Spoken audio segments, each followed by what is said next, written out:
Première étape de cette tournée, le Sénégal. Les relations entre Cotonou et Dakar s'appuient sur une longue tradition de coopération politique, économique et culturelle. En juillet 2025, le président de la République sénégalaise, son Excellence Diomaye Faye, a effectué une visite officielle au Bénin.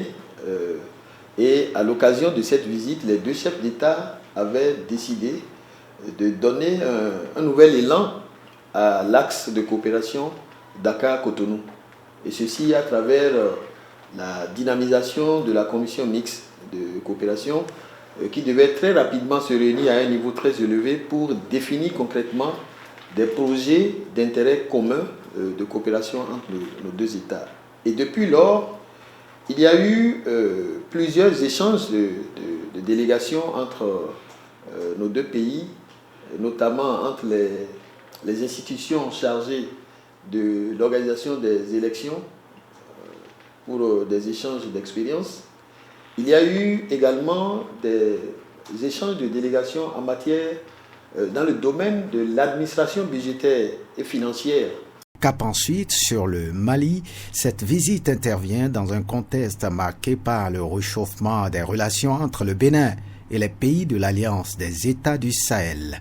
La visite d'amitié et de travail du président de la République au Mali constitue une volonté mutuelle de dépasser ces incompréhensions et de construire désormais une coopération basée sur le respect mutuel et les intérêts communs entre nos deux pays. Comme vous le savez, le Mali emprunte de façon traditionnelle le port de Cotonou, qui historiquement est un port naturel par lequel ce pays frère transporte ses importations, un port de transit en réalité, et qui facilite le transport et le trajet de ces marchandises. Dernière étape, la Guinée-Bissau.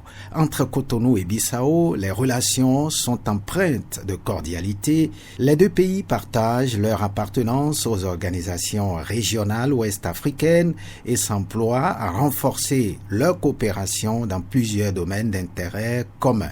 J'espère que vous le savez, les deux pays sont membres de la CEDEAO et membres de certain nombre d'institutions sous-régionales, dont l'UEMOA. L'occasion sera également certainement offerte aux deux chefs d'État de repréciser les positions de nos deux États concernant ces institutions, notamment le renforcement de la CEDEAO, la relance de l'UEMOA et également les questions de lutte contre la sécurité régionale, actuellement d'actualité, et enfin les questions d'intégration économique, commerciale et régionale.